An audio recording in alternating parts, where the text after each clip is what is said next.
Hey, I'm Alex Radical from Board Game Co, and today we are playing through Into the Godsgrave from Lucky Duck Games. This is an unplanned playthrough. I was going to just play the game and then talk about the game and expect a first impressions of this. So it will be first impressions. This is a campaign scenario-based, I think more campaign-based experience, and I only have access to the first scenario, so whatever further coverage I have on the game will definitely be first impressions. That said, I started playing the first round, and I was like, you know what? Actually, I think this would be a fun little playthrough. So I rinsed everything, reset, and we're good to go. And we're going to dive into the game, talking about Into the Godsgrave, what it is, experiencing it together. Timestamps as usual down below, although it's really a playthrough video. My timestamps through playthrough videos are kind of lame, honestly. It's like talking about stuff. The game begins, end game coming up. It's what are you supposed to do? You know, timestamp turn 4, turn 5. I mean, it doesn't feel. I mean, I have done that, but not that frequently. Anyways, let's go ahead and dive into this. This is Into the Godsgrave. This is from Lucky Duck Games. This is a prototype, all rules, components, all that stuff subject to change. My knowledge of the game is light. The downside of reading a rule book and then diving straight in without really encountering everything means I may come upon questions that normally I don't do my first plays on camera normally. So take everything with a grain of salt. I'll try to pin any updates or comments or drastic rules things in the top pinned comment down below. Check for that. If you don't see one, it means either I played everything correctly or I neglected to pin something after the fact. But anyways, we're going to go ahead and dive into the game. But let's first start off. Oh, and this will be on crowdfunding. I'll have a link to that down below. And keep your eyes peeled for a first impressions video that will come out at some point. But for right now, let's start off with some reading. The Divine Playground. The world was made by the gods. They experimented by creating different lands and species, fighting one another, commanding armies of mortals, and toying with their followers like children on a playground. Sentient species were mere tools for the amusement of the divine. The gods couldn't interact with the physical world unless they took on corporeal form or received aid from their followers. On rare occasions, however, they would create living vessels for their divine essence, gigantic creatures with unimaginable powers, living embodiments of their superior might. Their descent from the material realm, from their immaterial realm, meant they must adhere to the laws of the physical world. They could be killed. Mortals witnessed the death of a god during one of these divine conflicts. They saw it with their own eyes that their lords were not immortal. At least not when they walked the land in corporeal form. That's when the revolts began. The resistance grew and the gods had to intervene more and more frequently until at last they decided to finish the mortals once and for all. Malbog, one of the minor gods, revealed to the elves the divine plan for an apocalypse, and in response, the mortals formed the greatest alliance the world had ever seen. The gods descended to crush this revolt, but their vanity was their downfall. They couldn't cooperate with one another, even in the face of defeat. The conflict known as the Great Revolt was won by the mortals, but the world had been shattered. The lands and seas shifted, continents were destroyed, the elven empire that had spanned the world was destroyed, its people separated for centuries. A new world emerged from the remnants of the conflict, and it seemed that mortals would finally become the masters of their own fate. It has been 8 centuries since the Great Revolt. That's a long time. It's been 8 centuries since the Great Revolt. The mortals have split into numerous nations and kingdoms. Distracted by personal goals, private politics, and petty animosities, they quickly forgot their common goals. Descendants of the greatest commanders of the Alliance have divided the land and its relics, powerful items crafted from the corpses of gods. Just a few scant decades ago, a new power appeared on the continent. Numerous ships arrived from beyond the Great Sea and invaded the islands and shores of the kingdoms of Barkas. The realm, torn by turmoil and famine, was in no position to stand against the invaders. Quickly the land was taken over, and the newcomers declared the land a part of the Triarchy. The Triarchs claim the world is ending. They argue that by killing the gods centuries ago, the people of this world cracked the pillars upon which all creation stood. With each passing centuries, the pillars crumble further, leading towards an inevitable collapse. The signs are becoming more obvious. Plagues, famines, cataclysms are more common than ever on the continent. The Triarchs came to save this land with their new faith, new gods. They want to restore the old world order, rebuild the pantheon, and avert the oncoming apocalypse. At least, that's what they say. That's what's known as ominous foreboding. And with that, we're going to go ahead and start our scenario. This is, again, a single scenario. We have a single goal, prototype stuff. I think there's things in development, and we'll get to it. But either way, let's go ahead and start this off with new campaign on the app. I can do a zoom, but I don't want to because we're going to override our existing game where I left off. More than meets the eye. Following the Triarchy's invasion and conquest of the kingdoms of Arrakis, all eyes have turned to the neighboring Lyracia. The Lyracian dukes have declared their neutral stance in this conflict and welcome Triarchian envoys. Meanwhile, the rest of the old provinces remain openly hostile to the invaders who are spreading the reward of the new gods they call the Triad. It's only a matter of time before the flames of war engulf the continent once more. Lyracia has become the political arena for warring states and the conflict a game of spies. The dukes skillfully hold everything in balance, hoping to make as much profit as possible. Many say that Lyracia is now a dangerous country. Others understand that it's a land of opportunity. You're one of the latter sort. Hoping to make a quick coin, you travel to Sunstone, a Lyrian border town not far from the Triarchy-occupied territories. Phineas, an elven merchant, wants to hire a group of skilled adventurers to escort his caravan through the borderlands. The job seems simple and sounds like an easy way to get paid. You agree to meet the merchant at the local inn. We're going to go ahead and tap this and start placing things down. If it wasn't clear yet, this is an app-driven experience. We're going to start placing tiles down. Place tile 1 as indicated. We're going to go ahead and place a caravan on that tile. We're going to place a point of interest, the Bottomless Goblet Inn over there. And then we're going to place the city gate as indicated over here. That's the little gate over there. And then we're going to go ahead and place tile 2 as indicated. That's going to be this guy over here. Let's go ahead and place these like so. Then we're going to go ahead and place tile 3, 5, 3. 3 as indicated. Let's find tile 3. Where is tile 3? I had tile 3. I could have sworn it. There we go. Here's tile 3. Here's tile 3. Does it matter? It doesn't look like it matters. I'm just going to toss this down here. And then we're going to place some points of interest. Nope, not points of interest. We're placing these tokens. Although, interesting. This is a little bug situation. The app's showing the wrong token, but I'm going to go with what it shows over here. I'm pretty sure it's supposed to show the advantage token, not the point of interest token. But the little symbol here is showing point of interest. Again, beta, prototype, all that stuff. Anyways, I think we're done. No, we're not done yet. We're not done. We need to go ahead and place ourselves, our 2 characters.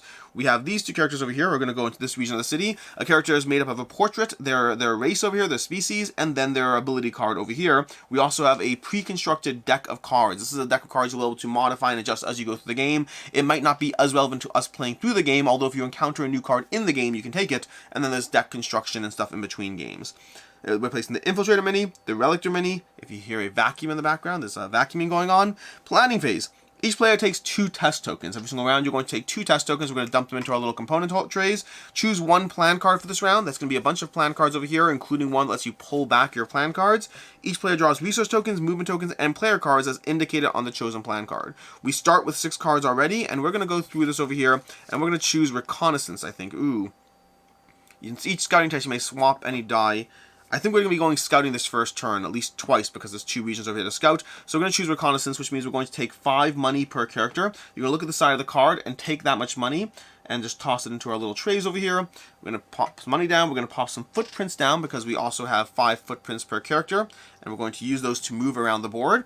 And we'll walk through how things go, but for the most part, this is going to be a game which you interact with the app, you move around the board, you deal with various enemies while you try to accomplish your goals, which in this case is escorting the caravan. At any point when you run out of tokens or just want to end a round, you'll go ahead and hit end round. And also, we have to go ahead and draw a card for each character. We'll walk you through the cards as well as they become relevant, but cards come in a few primary forms. There's going to be abilities and items that are going to be things that get added to your player board, items up here and abilities down here. Then there's going to be events that you play as abilities, and lastly, every card has a indicator in the top right corner, and you can use that indicator to help modify or roll more dice for skill tests. We're going to hit OK, and we're going to start exploring. So let's start by moving. Let's move this guy over here to the caravan over here and try to interact with the caravan. You find the caravan close to the west gate, but you can't see the merchant. He's probably waiting at the inn. Well, that's pretty specific. We're going to go ahead and move up to the inn over here. We're going to move to the inn, moving, and we have to discard a footstep each time. I'm going to put used tokens next to the side of my board so I can just take them back every turn. On the board are mine, side of the board are used. We're going to move up to the inn. We're going to tap on the Bottomless Goblet Inn. The place is loud and crowded with people who are trapped in the town. You squeeze into the establishment to find Phineas, the elf merchant who offered you a job. "There you are," the merchant shouts when you find him. He points out the alcove he has rented. "We leave as quickly as possible. If you need to get anything before we go, do it now. Then meet me at the gate." Okay. We can try the local specialties, which cost us 6 money. We don't have 6 money, we only have 5. We could combine and pool our money if we're in the same area, but we are not in the same area. We can ask the locals about the situation in town, which is a cunning 5 test, which is probably what we're more suited for. I'll explain in a second. Or we can ask the locals about the road ahead, which is expertise 5. Now, right now, we by default have these 2 green and 1 red die because of this card here. So I think we're going to go for a cunning test. And in fact, if I find a card here, there should be a card. Here we go. No, not that one, not that one. This card over here. I think we're going to take this card over here because I think we're going to try to do a skill test. But there's a few things we can do. We could discard this right now to draw extra dice, but we're actually going to hold off on doing it. Or do we want to, let's see. Our success rate on these die, on a green die, we have a decent chance of getting a bunch of successes. We need 6 successes. That's like not a small amount. You know what? Let's go for it. We're going to roll the die. We're going to roll the dice over here and see what we get over here. We're going to roll. And we got, wow, that is a bad success. ask the locals about the situation, which we forgot to do so. We're going to pay this test to take the test. We are taking the test, which we rolled incredibly poorly, so we are not going to do anything. I was going to spend that card if I needed to add successes, but that would only add 1 success per die, and I need 6 successes. We're making the test, and we're going to fail the test. You try to uncover local rumors, but they treat you as an outsider and ignore your attempts at conversation, just like in real life, honestly. Okay, we can try again. Interesting. Oh, but I have to give up a token. I could try again doing the exact same test, but tests require tokens to give up, so I'm going to choose not to. I think I'm just going to go ahead and wander back to the wagon. I'm going to discard a footprint down here, a footstep. I'm going to wander down to the gate over here, and then we will... Let's try to make a test over here. So what we're going to do is we're going to do a similar situation. We're going to go to the gate. Although, who do we want to... do we want to pair up at the gate? I'm not sure. You know what? Let's go ahead and do it. Let's go to the city gate. We're going to go to the city gate, visit the city gate. As you approach the closed gate, you find Phineas waiting for you atop the cart. Seeing you, he jumps down and heads over to the guards posted by the gate. At first, the guards won't let you outside, but the elven merchant hands him something and whispers a few words. One guard nods and says in a low voice, "I'll open the gate for you, but you need to wait a few hours. I can't do it right now." Phineas looks worried about this. We can try to convince the guards to let you go immediately, expertise 6, or we can bribe the guards and pay 6. I think we're going to try to convince the guards to let us go immediately. The problem is right now, this character doesn't roll any blue dice. This character over here would be better. We're going to give them names. I don't actually know their names. What's our names? We're going to go with, we got a elven, let's call him, I shouldn't say Legolas. We can't call every elf ever Legolas. Let's call him, what's a very elf-sounding name?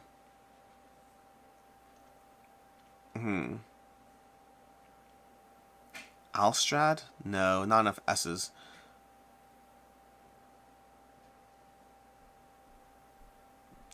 Should we go with a Legolas? No. Gimlas?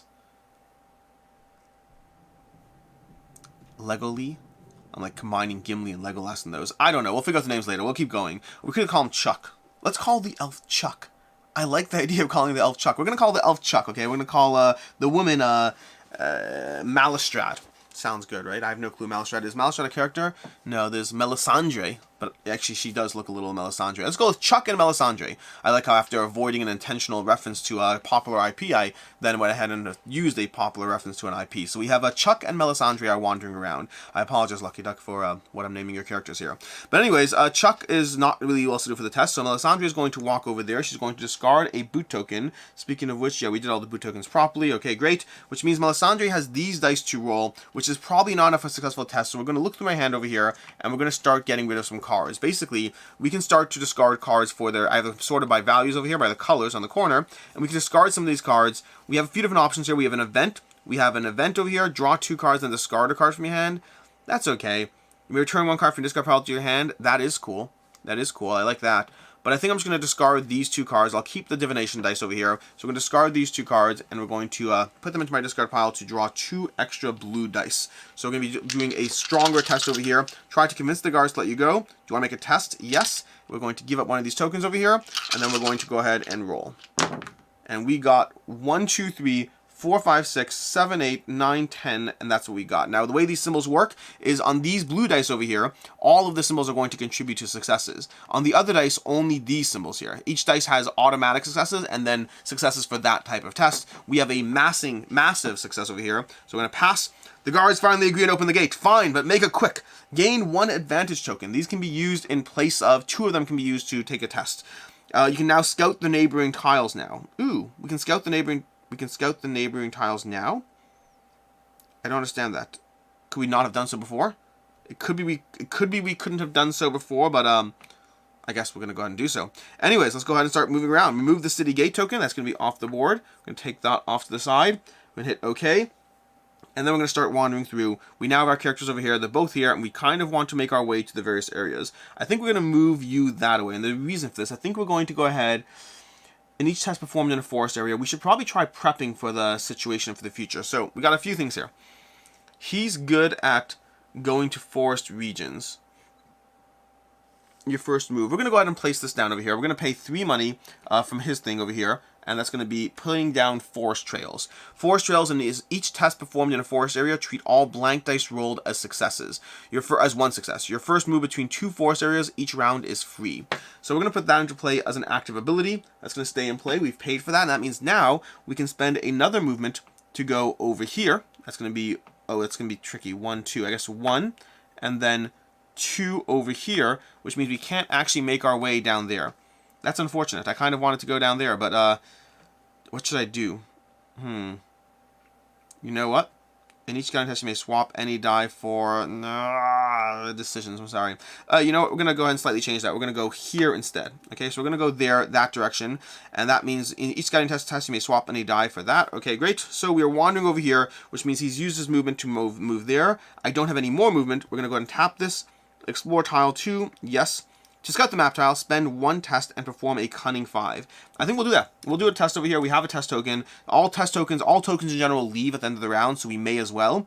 And right now, in each guiding test, you may swap any die. So we can swap this for a green die because of our current ability for reconnaissance. So I think we're going to go ahead and roll 3 dice on a 5. This is a decent chance that succeeds. Let's go ahead and roll. Okay, we got 1, 2, 3. That's not a success, but now we can use this ability over here. We can use this. Well, we paid 2 money to go ahead and do this. Doing a test, add +1 success to each roll die. That means 6 successes instead. This goes into our discard pile over here. And just to show you the card over here, that's going to be, again, you can discard that to add extra dice in advance. You can pay that there. It's an event, which means it's a one-time ability. Doing a green test, add +1 success to each roll die. You may play this after rolling. We're going to put that away, and we're going to go ahead and pass our test. We're going to hit passed. Gain 1 advantage token. Beautiful. So we have a little bit of more flexibility there. Okay, we remove that from the board, so we should have just taken that over there. Remove that. Place tile 4 as indicated. Where's tile 4 over here? Here we go. Here's tile 4. We're going to place this tile. We're going to have to move some tokens around. Let's put them on that side. Let's move this board over a drop, because I think we're going to probably need to go a bit more. We have to figure out how this board situation moves. We'll adjust the board as we need to, but right now we're still good. Okay, place a token on it. Excellent. Done. Great. Then we're going to place tile 5 as indicated. Lucky Duck, as a random aside, just while you're watching this, just an interesting note, not a problem at all, but if I recall correctly, setup had me place all the tiles first and then tokens on tiles, I think, and this one's placing me tiles. I could be wrong. Again, it doesn't matter at all, just a consistency thing. Place a wounded man on the situation there, as indicated. Place Bandit Scout as indicated. So we're going to attach a red base to this character over here and place down the Bandit Scout over here. And then we're going to place him there. Attach a red color ring. Done. And that's it. Okay, done. So we have a Bandit Scout over there. We have to deal with all the various bad things that happen here. So now, let's see what we have to do. Okay, we could interact with the man. We still could interact with the man. Let's go ahead and do that. Let's interact with the man, the wounded man. Visit the wounded man. While traveling down the forest road, you see a man coming from the opposite direction. You wait cautiously until he's close enough for you to assess the danger.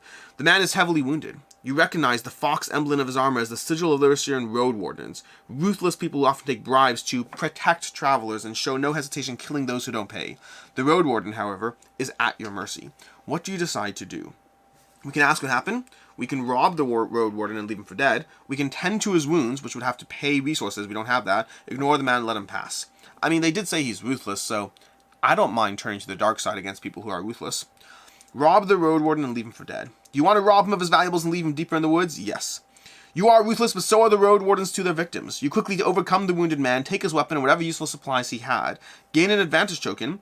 Get 3 more resources. Get the longsword item card. Ooh, so we get an item card from off to the side here. This decision will have consequences. Oh, is that a threat? Okay, Lucky Duck, is that a threat? Yeah, this decision will have consequences. Good. Okay, you know what? I don't mind being ruthless. He's mean.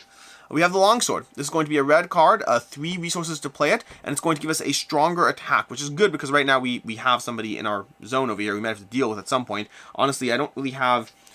Can I play a bow? I can't take a test. I could take a test. Okay, ready? Here's what we're going to do. So we're going to place this over here. We are going to grab this card here. We don't have money. We don't have money. We don't have enough money. I want that ranged weapon to start doing ranged attacks, but we don't have enough money. Although maybe we can do things. Not yet. Okay, either way, we're done. The wounded man is gone. And now it's time to go back to Melisandre. Chuck is all done. Chuck is not necessarily all done. Chuck could do stuff, but we're going to hold on. I guess does he get rid of all tokens at the end of the round? I think so, which means we'll lose those tokens for our test, which is not what I want to. Each test performed in forest areas, treat all blank die rolls as successes. Your first move between 2 forest areas each round is free. I don't know what we're going to do. Let's go ahead and figure this out. So, Melisandre is going to go ahead and take an action. Melisandre is going to try to move deeper into the woods. She could go here to explore this region. Right now, in each scouting test, you may swap dice for green dice, so I think I should do that right now. So I'm going to go 1 with a single movement. We're going to go 1 with a single movement, and then we're going to go 1 with a single movement, which means we are trying to explore this spot over here. remove the wounded man. Great. And we're going to tap that. Explore tile 3. You scout the map tile, spend 1 test token, and perform Cunning 6. So we are going to spend one of these tokens. We are doing another test over here, and we're going to do a Cunning 6 test. You may also skip the scouting to fail the test without spending a token. I don't want to skip it, but Cunning 6 is slightly harder. I could do all green dice, but doing test, don't discard. You know what? We're going to discard this card over here. We're going to discard this card, and that's going to let us, just doing it for the extra die. So now we're going to be rolling 4 green dice. Okay, 4 green dice over here. Let's see what we can do. Wow, these are just bad rolls. Bad rolls. Bad rolls. That's a 4. That's a failure. Anything I can do over here? I don't think so. Not after the fact. Nope, nothing I can do. Nothing I can do to get me away. Failed. Scouting failed. Remove the advantage token. We do not gain it. Okay. Place tile 6 as indicated. Okay, the map is expanding. We got tile 6 up here. This means we're going to have to start moving things down. So we're going to start moving this a little bit below the region. You'll have to remember what's there. But we're just going to bring things down so we can at least, try to have everything there. Okay, that's going to be there. And then we're going to take this down here. And then we're going to place this down. And I'm guessing we're placing an advantage token on that tile. I'm just guessing. Okay, you can still see the map, everything, the board, everything is all good. Place a token. Place fresh tracks as indicated. Fresh tracks on the tile. Wait, what? Oh, we have them over here. Okay. Place a bandit scout as indicated. What color? Attach a blue color ring to a bandit scout. Okay. So that's going to be... Uh-oh. Where was it? That's not good. I may have been a little too anxious. I don't remember exactly where it was. It was either my region or the region over. Is there a way to see history? Nope. History. Adventure phase. Event. No modifiers. The caravan... Oh, here we go. Here, I didn't tap on this over here. We should tap on this. Scenario goals. The caravan token must leave the map before 7 rounds have passed. All heroes must be alive. Current effects. Gathering storm. The sun shines brightly despite the gathering bank clouds. There are darker clouds, heralding that the weather will be getting worse soon. No modifiers this turn. That's important information to read. I didn't know I should read that, but I now know. Anyways, anything else we can do? Back. I don't see if there's a way to see where the guard was. I'm going to put him over here. I'm not confident that's where he was. Now, the good news is I still have 1 more movement, and I have a whole bunch of money, but do I have items? I do have items. I could go ahead and play the Iron Mace over here. So let's go ahead and play the Iron Mace. We're going to toss this down over here. That's going to be 4 money gone. Okay, but that's good because money doesn't stay around to round anyway. So we just played an Iron Mace. Let me go ahead and show you this. This is going to allow us to do a test. We can't do a test. We can't do a test right now. We just can't do a test. There's nothing to do. Whatever. Anyways, when attacking with the Iron Mace, roll 1 additional red die, and then depending on how many successes you get, you can do different amounts of damage. I'm still going to do that, but I just feel like I'm going to be losing some money this round, but it is what it is. I don't see a better way around it. I guess I could play the item and this round each hero gains 2 or 1. Each hero may pay 2 to gain both. No, I don't want to do that. I guess I could, but no. I'm trying to decide if I can get a... No, we're going to go ahead. We're going to just do stuff. We're going to be fine. We're going to be fine, okay? Because we can't deal with the bandit right now, we have extra money. This person has extra money. We should probably play something as well. I could play my own cards. I could play an item over here. Doing a test, you may discard 1 from this card. Treat all blank dice as 2 successes. You know what? We're going to prep this. We're going to pay 1 plus 2 more. Basically, we're playing this item over here. That's going to be invest 2, so we can pay an additional 2 and put them on the card. And doing a test, you may discard 1 from this test to treat all blank die faces as 2 successes. So we're going to go ahead and do that. We're going to place an item in play. We don't want to, we could move this further up if we want to. So let's go ahead and do so. We have the room for it. We're going to put this item into play. Items go up here. Okay, that's going to be that character. He's done. He's out of resources. He could take another test if he wanted to, but there's not much to test where he's standing. And then this side, let's move this up to match because I like consistency and symmetry. But anyways, that is the situation. We now have 1 more movement left to go. I think we're going to go ahead and move closer to this guy to try to help him out. We're going to spend our last movement, move down there, and that will probably be the round. At this point, I think we're going to hit end phase. End the phase. Resolve movement or attack for each enemy group according to their descriptions. If there are no active enemies, move to the next step. So, no. Have all enemies performed their actions? No. Why would they? Have not done that. Oh, we have to tap them here. Okay. So the way it works is over here, we have them in the app. We have the 2 different bases. So we're going to tap this person. He's a ranged character. Enemy attacks the nearest hero in their range, which he does 3 damage. And then alternatively, players choose, or otherwise they move towards the caravan by the shortest route. So the caravan, they can't move to the caravan. Well, they could move to the caravan, but they're going to attack us instead. So they're going to do 3 damage against him, which means I need to go to my wound pile and put 3 wounds on Chuck because Chuck is within range. Chuck's also going to have to roll a die, and if you roll a blank, discard a random card from your hand. We did not roll a blank. There's the successes we needed before. Okay. The other character I think is going to do the same. Let's go ahead and scroll to him. How do I move this? There we go. Same exact situation, same character. Now he cannot attack the nearest hero in range because there's no one within range of 1, and therefore we are going to move to the caravan, moving 3, going 1, 2, and I guess 3 over here. Okay, hit back, and that's it. Then we go done. We are done with the adventure phase. All enemies have moved the action. The caravan can only continue moving when it moves to the area on the same tile. The caravan can only continue moving when it moves to the area on the same tile or the next tile is explored. Okay, there are no enemies on the tile with the caravan. So it looks like it can go ahead and move. Okay, there we go. And I think Gathering Storm. The sun shines brightly despite a gathering bank of clouds. There are darker clouds in the south heralding that the weather will be getting worse soon. No modifiers yet. If any of the heroes are dead, proceed to endgame. Otherwise, begin the cleanup phase. All of the winning and losing conditions are checked by the story app. Winning conditions, the caravan token leaves the map before 7 rounds. Losing conditions, round 8 begins. Cleanup phase. Okay, discard all unused resources, test, and movement tokens. Oh, so we do keep the advantage tokens. Good, okay. But we do lose the resource over here. And then don't mix it with the plan card. The new plan card is gone. And then now we go to the next round. This plan card is gone. We take 2 new testing resources for each character, and we continue the round.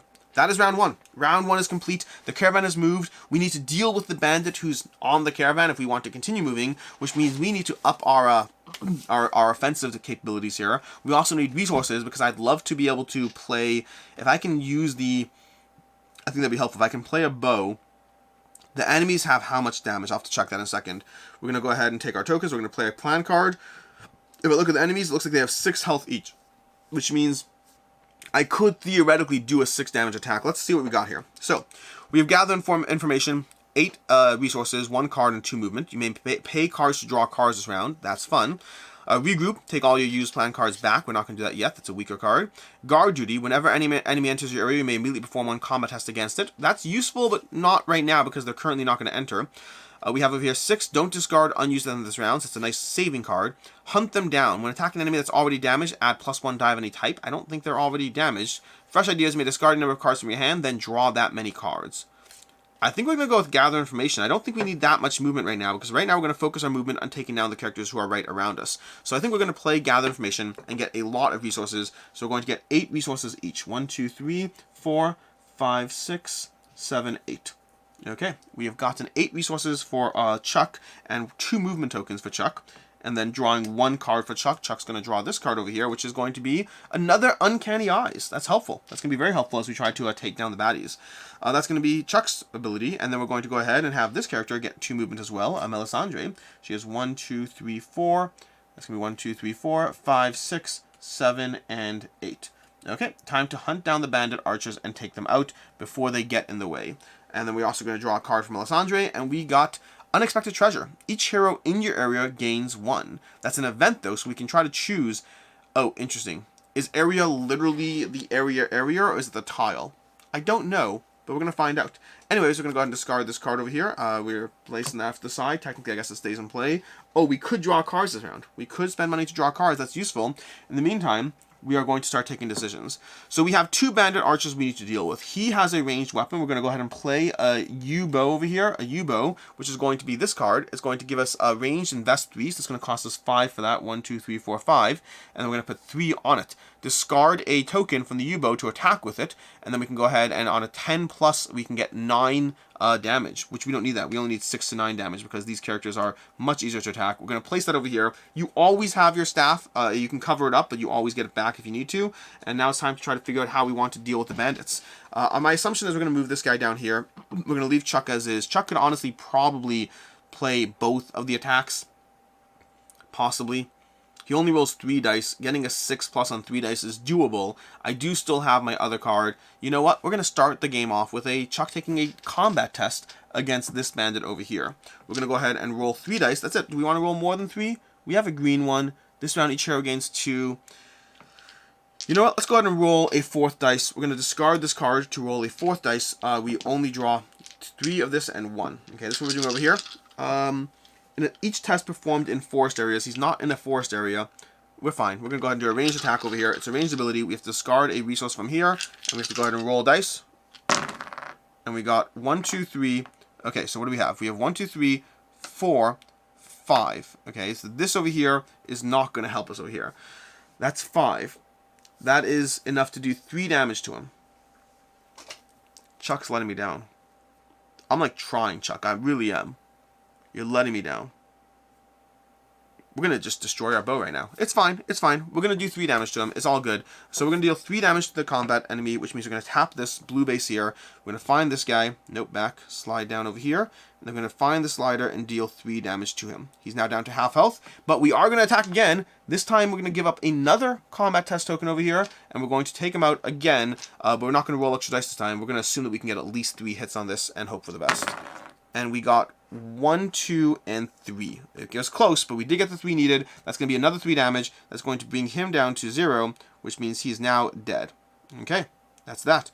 We're going to move him around, and he's gone from the game. We're now going to give up our last 2 over here to do 1 more test. Okay, we're doing 1 more test again, so we're giving up 2 advantage tokens so that Chuck can shoot this guy, because why bother moving if we don't need to? And we're going to roll these 3 dice, and do we have 2 money? We have 2 money. Doing a test, add 1 success. Do we have a green card? We don't have another. The only green card we have lets us roll an extra, lets us add successes to each die, which I think we're going to do because that would just mean we need 3 successes. I think we'll do that. So we're going to roll 3 dice over here, hoping for the best. And we got 1, 2, 3, 4, 5, 6. We don't even need to add anything. 1, 2, 3, 4, 5, 6 over there. That means we're going to go ahead and deal, by the way, all 3 coins on this bow are used up. So the bow, from what I can see, the bow is effectively useless. We could do an infiltrator ability to move tokens from our reserve, 2 cards with invest, but we're not going to worry about that right now. Instead, we're just going to do 6 damage. We'll leave the bow in play, and we're going to kill this guy. Chuck is having a strong turn. He's dead. Enemies are gone, and we are feeling fine about ourselves. Okay, I like this. I like this. We're doing good. So, we still can spend cards to draw more cards if we want to. We also had invest. Did I roll blanks? I don't think I rolled blanks. We also had, because we also had this card, the Lucky Talisman, which lets us recount things as successes. But it's too late now. It is what it is, and Chuck has done good work.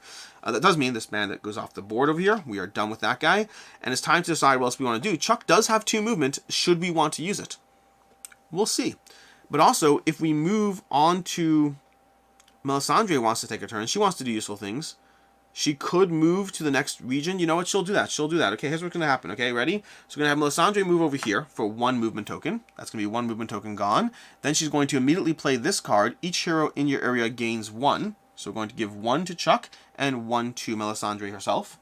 That's going to be this card gone. Unexpected Treasure is perfect. That's beautiful. And then from there, we can choose what else to do. Divination dice can share item slots with other divination dice cards. After running a test, you may discard this card to add plus X successes. I like the divination die idea, but I'm not overly sold right now. This is a good time potentially to play Hurry Up. Hurry Up is going to give us extra... It's not bad to get ahead of the game. Chuck doesn't have any more... Ah, jeez. What to do, Chuck? What to do? If I had 1 more money, but I don't have 1 more money, so why waste time thinking about that? We might wait on the Hurry Up. Maybe we'll use Hurry Up next round. Okay, so we're fine right now. We're just thinking through our options. We are going to go ahead and have Melisandre take an additional move to wander over here. She can probably play Hurry Up after that if she needs to. She's going to wander here with her additional move. Chuck also has 2 movement, by the way, which is worth remembering. Oh, that might be useful. It might be useful to do it after all. Okay, so I think we have plans. Anyways, so Melisandre's going to head over here. And because she head onto that tile, she discards her extra movement, and we get to go ahead and tap to explore. I think we are going to scout the map tile, spend 1 to perform a Cunning 5 test. You may also skip the scouting test to fail the test without spending a test token. So I can spend the test token and hope for the best. It's Cunning 5 with only 1 green die, unless I discard a card to add more green dice, which I could do. Or I can skip the scouting to fail the test without spending... I used both movement. I don't know what I want to do. Let's take a second here to figure this out, because I could skip the test. I failed the last test and somebody joined up. No, I succeeded the last test. I may have failed. I don't know. Let's go ahead and discard a card. We're going to discard this card over here, and go ahead and add 1 green die. So we have a green, a red, and a blue, and we're going to roll for the scouting test. We are going to give up a token. I just don't think we need all those tokens right now, so we're going to see what we do. We got a 5, we got a 1, 2, 3, 4, 5, 6, 7. That's going to be a pass. Okay, gain 1 advantage token, so that's going to be helpful. We take this over here. That gives us another test right back. Remove that token. Place tile 7. We're expanding that away. Okay, this is going to be over here, it looks like. Okay, we got our boards in the way to a degree, but we can slightly shift that. It's going to be slightly uneven, but it is what it is. Let's go ahead and move this down like so, and then for consistency, and because I am neurotic about things looking decent, we're going to shift it that way. Now it looks all cool. I have symmetries have been achieved. Place tile 7 as indicated. Place a token down on tile 7, one of these advantage tokens. Okay. Then we're going to place the next tile. Tile 8 is also joining up. So we have a good idea of what the caravan road is like over here, which makes sense, I guess. I should have known that I'd be exploring that region. Place a tile as indicated. Do we have another one of those? We do indeed. I guess if you hold on to these, you might run out, but the game does say use others if necessary. Place the Wanderer Stone as indicated. Ooh, we got a Wanderer Stone over here in this region, right off to the side of where we are. Place Overturned Cart as necessary, as indicated. Okay, that's going to be useful for any tests we do there. And then place a Bandit Scoundrel. This is our first Bandit Scoundrel. We got a new Scoundrel in play. This is going to be a Swords guy instead, so not ranged. We're going to place him there. I got to remember to look properly. I did look this time, but I almost missed it. Add the blue color. I almost missed it this time, but it was over here. That other bandit, I don't know where it was. It may have been in the same zone, may not have been. Had it been in the same zone, I would have attacked it. It would have just changed the way I approached the game. We're going to place this guy. This base is not going on properly. Again, reminder, prototype. Sorry as I struggle to get this on. It's just... Here we go. Okay, we're on now. We're going to place it down. And I think we are done there. So we could engage with the test. We still have him with 2 movement left. And we can still play Hurry Up if we need to well, it's just called Hurry, to get what we need. But in the meantime, we're going to go ahead and have... I mean, the Scoundrel I'm a little worried about. But it's fine. It's fine, he says. I'm going to have investigate the overturned cart. Further down the road, you come across a cart that is overturned in a ditch. Its cargo lies scattered around in the mud. When you investigate the area, you find a sacred dwarven couple hiding in the nearby bushes. See if you can make something useful from the remnants of the cargo, prowess 6. Ask the couple what happened, or leave the survivors themselves if you have other priorities. How bad do I want to be? I was mean to the other person because he's a mean person. I'm not always mean. At least not on camera, I'm not. Okay, so we could do a test right now if we wanted to, but let's ask the couple what happened first. We were traveling to Sunstone when bandits attacked without warning. My wife and I barely managed to get away. We hid by lying in an overgrown ditch. They killed everyone else. We only survived because the bandits didn't search for us. One of them said something like, "Don't bother looking for the rest. It's not that caravan." Oh, so the bandits are looking for the caravan. Interesting. Okay, cool. Offer to escort the survivors to the gates of Sunstone? Is Sunstone where we came from or where we're going to? Let's go ahead and offer to escort them. You offer to escort this dwarven couple to the city gates. They admit they cannot pay you, but they would gladly join you. Do you want to help them? It's going to have ramifications, isn't it? This is one of those situations where it's going to have ramifications. I guess we're doing fine on time, I guess. The dwarf smiles reappear as you offer to help. They are ready to go the moment you finish speaking. Take a point of interest token and put it on your hero board. Where do we have a point of interest token? We're going to put it on our hero board to indicate that the dwarven couple is traveling with you. Okay. During the planning phase, you receive -1 move until you have the token on your hero board. That sounds wrong. I think that's a mistaken type. Take a point of interest token and put it on your hero board to indicate the dwarven couple. During the planning phase, you receive -1 move until you have the token on your hero board. I think it's as long as you have their token. Okay. Place a dwarven home situation down here. We're going to grab a token and place the dwarven home in the city. Okay, and now we have a dwarven couple to deal with. And I don't have any movement left. Yay. I haven't even used all my tests. I can still test. The overturned cart is still there. Let's go ahead and test the overturned cart. Visit the overturned cart. We're going to go ahead and do a prowess test. We're not even going to bother discarding, but I have the extra token that's going to leave anyway, so I may as well. Do you want to take a test? Spend the token. Perform a test, prowess 6. We're going to definitely get 6 results over here. And we got 1, 2, 3, 4, 5. 5 over there. That is not the same as 6. So close, too. Oh well, we failed. Okay, failed. You try to make something of the damaged cargo to no avail. Okay, so we can still try in the future. We're using a test token because we have that. I think right about now we're going to go ahead and pay 1, 2, 3. I should have done this first. Let's go ahead and we can pay up to 3 times to buy a new card. So we're going to go ahead and do 1 over here to buy a new card into our hand. We have Essence Manipulation. Ooh, that's fun.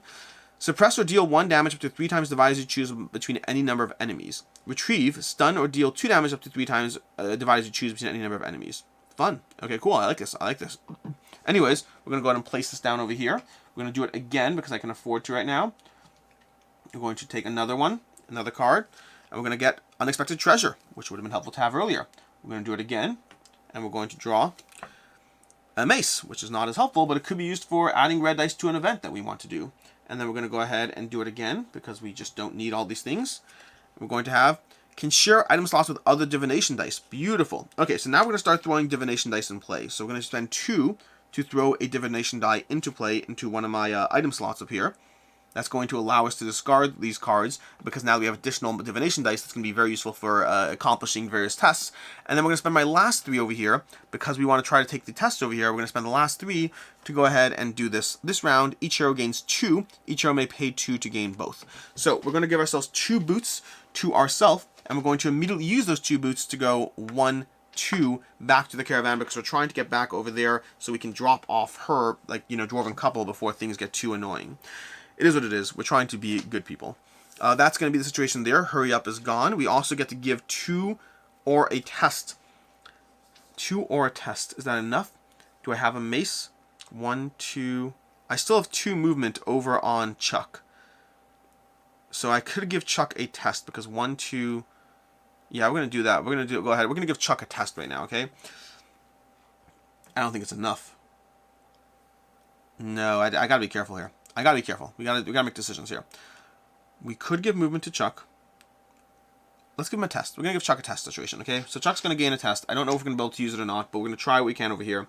Then we're gonna go ahead and have Chuck spend his first movement to go there. Okay, we still have a bunch of money right now, which is helpful-ish.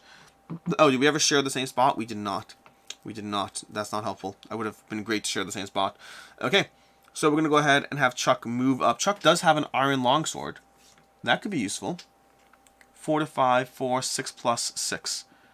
Yeah, that's going to be useful over there. Okay, fine. So we're going to have Chuck move 1 over here, which we said already. His first movement into other zones is free. So he's going to be able to move for free over here because of his ability card over here. And then we're going to explore the Wanderer's Stone, visit the Wanderer's Stone. Standing at the roadside is an old stone covered in moss and mud. It's so obscure that you nearly walk past, but then you spot symbols carved into it. This must be a Wanderer's Stone. One of those rocks infused with an essence that can invigorate weary travelers and heal their wounds. But it will require some effort to harvest this essence. Expertise 5. On a blue test, where I don't roll any. Do you want to spend to make a test? No, I don't think I'm good at the blue test. We're not going to bother doing the blue test right now. I do have an item over here. You may add up to 2 of your dice to 1 test before another hero. It doesn't help me. I think we're going to ignore this test. Okay, so no. Okay, then we're going to go ahead and move our last one to move into the zone with the bandit. Or we can now attack the bandit, potentially. But first we're going to play the iron longsword.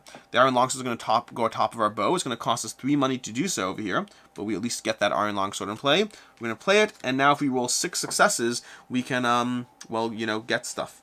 Can I roll 6 successes? We are in a forest zone, so blanks count as 1 success. Let's see how much damage we can do to this bandit. What are his stats, by the way? The bandit he's 8 damage. Okay, he's 8. I should have thought of that before I attacked. He's 8. And now I'm in his zone. I should look at his stats. Let's take a look at what he does before I do this. Counter. Whenever the enemy is attacked by a hero and survives, deals half of his attack rounded down to that hero. That sounds bad. Enemy attacks the nearest hero in their range. Otherwise, they move towards the caravan by the shortest route. So I've discovered that trying to attack him right now seems like a mistake. That's what I've discovered. I've done the research. And I've discovered that. We're not going to play the... We're not going to play that card in the end. We're going to do the following, okay? We are going to return this card back over here. And we are going to move back 1, because that just seems like the safest thing to do. I could walk onto this tile to explore it. The question is, I guess the game will probably reward me for exploring it, right? So let's do it. Let's go ahead and do it over here. We're going to move there instead. We're going to use our test over there. We're going to take our 3 money back. And we're going to go ahead and, let's go ahead and spend 1 money to draw a card, because we can still do that. We got an iron mace. That'll help us for more attacks. Okay. We'll hold on to the remaining 3 money because we might want to build our iron mace. But in the meantime, we're going to go ahead and explore this region. Explore tile. To scout the map tile, spend a test token and perform Cunning 7. You may also skip the scouting to fail the test. I'm going to try scouting because I have the test token, so we're going to try it. We're going to give up our last test over here, and we are not going to discard any extra cards. We're simply going to roll these over here, our regular standard dice, and we do get, again, blank dice count as a success. So we're going to have that ability over here, and we're going to roll, and we got 1, 2, 3, 4, 5, 6. That is ironically still not enough to hit 7. I could lock in the success over there, but I think I'm just going to fail it instead. I'm going to regret this if I fail it. I'm going to regret it, but I want to use that. No, I'm going to fail the test. I'm going to fail the test. Okay. Remove the advantage token. It's gone. Remove the token. Place the old signal tower as shown. Are we running out of tokens for the various spots? We're going to take the old in token. We're going to move the in from the board and place the old signal tower. I guess technically we have the point of interest over here, which we'll be able to replace. Place a bandit scoundrel. Could we stop having bandits enter the board? This is supposed to be a good deed. This is supposed to be a good thing. That's going to go on that region there. Okay. Well, we're going to figure this out. It's all good. It's all good. Okay. And then we're going to... These kind of work. We're going to place that down over there. Add the green color. Perform the actions of all enemies placed on the scouted tiles. So his action, if I recall correctly, is going to be... He's going to simply move... Enemy attacks the nearest enemy in the range, which he cannot do so. Otherwise, they move towards the caravan by the shortest route. Now, I'm not 100% clear on this one. I might be able to check. Give me 1 second. I don't know if he'll walk through me. Let me just find out. Because he definitely walks the first space. But he moves... What's his movement anyway? His movement is 2. Okay. Let me just quickly check to see if he moves through me or not. Because I'm not certain. Action enemies. Defeating enemies. Keywords. Suppress, stun, range, piercing, counter. Class keywords. Okay, we got the raid or retrieve. Then we got that there. Ambushing, class action, point of person of interest, choices and consequences. Just going through the movement situation. Enemy activation. Enemies move. If he can, moves towards the hero movement patterns for each enemy described. Moves towards the heroes or the caravan. It does not say that he cannot move through me. I could be wrong, but it does not seem to indicate that he can't move through me. Let me just check the other page over here. Nope, I think he can move through me. So we're going to go ahead and have him move through me. So to that end, we're going to have the combat guy go 1 and 2 into that zone because he's trying to move towards the caravan. And that's going to be him doing an action turn because we did not scout the territory properly. So yay, us for... I really should go to the old signal tower because if I don't, I feel like bad things will happen. In any case, I think we're all done now. I still have three resources to spend, which I could spend. I could do that to go ahead and get the iron longsword in play, which is not necessarily a bad thing. I just don't know. We have the iron longsword, we have the mace. The mace seems better, but I literally just spent the resources I needed to draw the mace. But the plus side is it gives stun and suppress, which will be limitations to them. I think we're just going to place the iron longsword in play. Now at least give us the ability to do 3 damage attacks. We'll put that into play. We got that, and now we are good to go. Good to go is a relative term. I'm not feeling totally comfortable with everything happening here, but it's all good. With that, we spent all the resources we have, which means we move on to the next round. End phase. Yes. Resolve movement or attack for each enemy group according to the descriptions. So this guy's going to go ahead and go, oh no, no. 1, 2, no. How many turns do we have? So I have the hint that I only have 1 more tile here, but we have 7 turns and 1, 2, 3, 4. So my guess is that just cost us some time over there. Anyways, we're going to go ahead and go 1, 2. So we have a bunch of enemies to take out again. Maybe we should stop exploring. Have all enemies performed their actions? Yes, they have. The caravan can only continue moving if it moves onto the same tile. The caravan will not move because there's an enemy on it. Small drops of rain hit your skin. The spatter becomes a drizzle, then regular rain. Your clothes grow wet and the road becomes slippery, but the caravan moves on. Some tests will now be more difficult. The story app will tell you which ones, why. I guess it was good that we explored more? I don't know. Continue. Scenario goals. Any of the heroes is dead. Nope, not relevant. Cleanup phase. We are going to discard all resources, discard the plan card. We are good in that case. New round. And we're going to take 2 test tokens each. So we get our automatic 2 tests around in play, which is going to be great because we need to attack baddies and fast. Wow. We're in a hard spot, aren't we? Anyways, we're going to keep going now. We're going to have each player takes 2 test tokens and choose the plan card for the round. So, when an enemy enters your area, you may immediately perform a combat test against it. That would have been great. Had we thought of stuff like that, that could have been helpful. Stay alert. Don't discard unused money at the end of the round. It could be useful. When attacking an enemy that's already damaged, add +1 die of any type. That's useful if we're trying to, like... If we're getting 2 attacks in, I guess. We might have to. I think we're going to. In order to have a more successful chance of killing people, we're going to go ahead and do hunt them down. When attacking an enemy that's already damaged, add +1 die of any type. That's going to give us 4 resources each. Not as much as I would like, but you know, it is what it is. Sometimes in life you don't get everything you want. We're going to go ahead and toss those in play. We're going to hope that the baddies are not as bad as they seem, because they seem pretty bad right now. We're going to go ahead and then draw 2 cards each and 5 movements. So we have a lot of movement coming our way, but we have only 2. Oh, and we're only going to get 4 movement for her, because Melisandre is going to get 4 movement because she's doing a good deed right now. And this guy's going to get 5 movement in play, and then we are ready to continue with the round. Oh, and we draw 2 cards each. Let's see what Chuck draws. Chuck is going to draw a hooded cloak. Invest 0 after rolling at least 6 successes in a test. Put 1 from supply on this card. When playing trap or secrecy cards, you may pay with it on the card. Okay, that's useful-ish. And we have over here, Lucky Talisman, invest 2. We already have one of those. Okay, great. That's perfect. Those are those 2 cards. And then we're going to go ahead and have Melisandre draw 2 cards. She has Protective Attunement. You may return 1 card from discard pile to the hand. Each other hero in your area may pay 1 to copy this effect. And then we have this one over here, this Gathering Stick, Enchanted Stick, which can be done either test. And then it's either one of those tests, and it does 2 wounds and suppressed, or 4 wounds and stun on 6+. Destroy Enchanted Stick to deal 3 wounds to each other character in your area, enemies, and other heroes. Interesting. Okay, so that's interesting there. I do like the Enchanted Stick. That could be fun as far as having a stronger ability to stun the enemy. Let me just see what this card says over here. It survives. See, interesting. I don't know. If I stun an enemy, can they counter? That's a good question. This goes back to prototype rules and all that stuff, and just me not knowing the game well enough yet. Because stunning an enemy feels like they shouldn't be able to counter, but that's not necessarily how things don't always work like the way you want them to. Even though they should work the way you want them to. Okay, we got this over here. General rules of a test, no. Stun, give me a second. Stun, this enemy skips the next adventure phase. This enemy attacks with half their standard damage. It does not say that you can't counterattack when you're stunned. So I'm going to assume that you can right now, but who knows. Anyways, okay. So we have that situation right now on the board, and we're trying to take them out. We do have Suppress, which deals less damage from them. He's going to hurt us. I guess he only does 2 damage. I guess it's not that bad. I've been scared for nothing. I don't know why I've been doing this. Okay, so we are going to go ahead and take our turns. And we're going to start with Melisandre over here, taking an action where she rolls this die and tries to attack the enemy. So she's rolling 1 of each die. She's not going to augment the first attack, because right now, all she needs to do is, I guess she needed 6. Should we do 4 and suppress? No, we're going to try to go for 3 right now. So we're going to roll over here. We're just trying to get 3 successes on this attack. It's a red damage attack. And we have 1, 2, 3, 4, 5, 6. So we're doing 4 damage and suppress to this guy. So we're going to go ahead and do this marker here. We're going to mark him down to 4 damage, okay? And then we're going to suppress him. He is going to deal 1 damage back to Melisandre, unfortunately, just because, you know, he still has counter. He also has suppress, which we can remember, I guess. In the meantime, though, because of our card in play, we can add a die of any type, so we're going to go ahead and do another one. These are going to use up both of her tests, but she's going to attack again with her Iron Mace.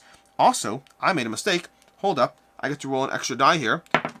And it's a 2, so that only brings us to 8. 8 is very cool, but not enough to get to 6. But the good news is now we get to roll 5 dice, okay? Because I forgot Iron Mace rolls an additional die. So we're definitely taking this guy out right now. I say definitely, knowing that's not how life works. And we have 1, 2, 3, 4, 5, 6. We only have 6 right now, which 6 is still enough to deal 4 damage to him, and that's going to kill him, so he's not going to be able to attack back. And so we go down here, and we kill him back. 1 second. Nope, nope. Here we go. And we're going to attack down to 0. Okay, this guy's dead, and he's gone from the board. 1 less enemy to deal with. She now is going to want to take her turn to start moving, so she's going to spend her first movement to wander down here, and her second movement to wander into the Dwarven home, where she's now going to interact with the Dwarven home because she wants to return them. Are the dwarves traveling with you? Yes. You see great relief on the dwarves' faces when they get home safely. The couple asks you to join them while they prepare a tasty meal. We can join them or ask for gold. Let's ask for gold. We need gold. We need gold. Okay. Ask for gold. The dwarf couple is disappointed when you reject their hospitality. The woman disappears for a moment, but returns and gives you a few golden trinkets. This decision will have consequences. I was doing a good deed. I don't want to hear this garbage. I escorted you home. It was a dangerous woods. We've taken our time. I can get a little bit of traveling money. Okay, this is just reimbursement for my travels. This is not whatever. It's not. It's all fine. Okay. This action will have consequences. Yay. This home is removed, which we'll put it back as the inn now. And that is done, and we can continue traveling back and helping the caravan actually try to get out. So now we can go 1 and 2 over here. being on the caravan doesn't necessarily help me. We're just going to go ahead and move our 2. That's fine. It's all good. We've done that. We have other things we could do, I guess. And in the meantime, we're going to go to our other good buddy over here. And he can also try to take them out, rolling a little bit less ideally. I'm not thrilled with the situation right now, because I need to kill the bandit. But I also don't like the situation right now, which I think I've said.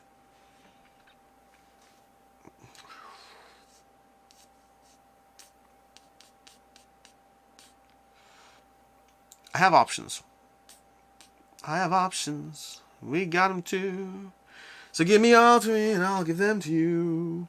We're going to go ahead and attack. Okay, so we're going to get our first movement is free in forest regions each turn. Our second movement is not going to be free. It's going to cost us 1. And then we're going to go ahead and strike while the iron is hot. We're going to be trying to do at least 4 to 5 successes should be enough here, but it's going to be hard. Let's see if we can do it.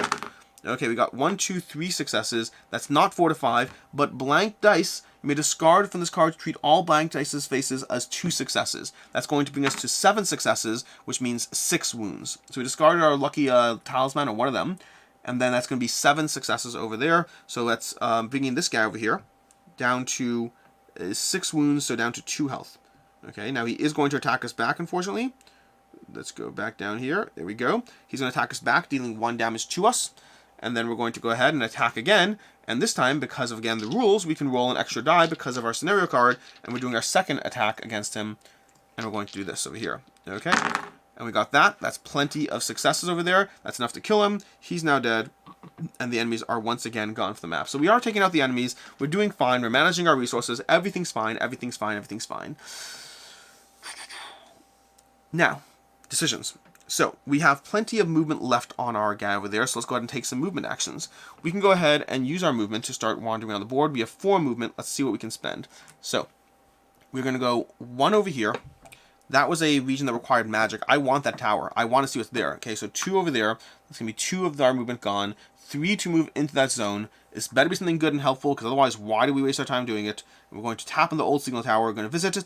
The old signal tower rises high above the trees. It can make for a good vantage point. When you're approached, you get the sensation of being watched. You look around, but don't see anything suspicious. Search the area for anything suspicious. Climb up the signal tower.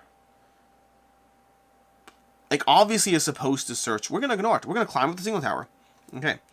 You approach the wooden steps and make your way up. Halfway to the top, one of the steps twists loosely underfoot. You realize there's a thin string attached to the wood a second after you hear the faint sound of a mechanism clicking. Then a small arrow speeds through the air and hits you, filling your body with a sharp pain. Okay, fine. I should have searched for something suspicious. Lose 2 wounds. You now have access to the top of the signal tower. Okay, well, I hate that guy. We have, by the way, we have 2 health left. And I think if we die, I actually don't know what happens if we have one of the characters dies. I'll have to check that up. Observe the area from the top of the tower, or light up the pyre at the top of the signal tower. Let's observe the area first. From the top, you have a perfect view of the woods around you. Lurking dangers are easy to spot. Immediately after leaving this point of interest, scout one of the tiles for free. Don't spend a test token. Mark the test as passed without a roll. So after leaving this point of interest, we can scout a tile for free, and we mark it as passed. So, for example, this tile over here is what we're going to mark for free. Light up the pyre? That seems like a mistake. Lighting up the pyre, why? The game keeps giving me actions that I'm clearly, like, supposed to click on, but I don't want to. Lighting up the pyre would cause an issue. We're not going to.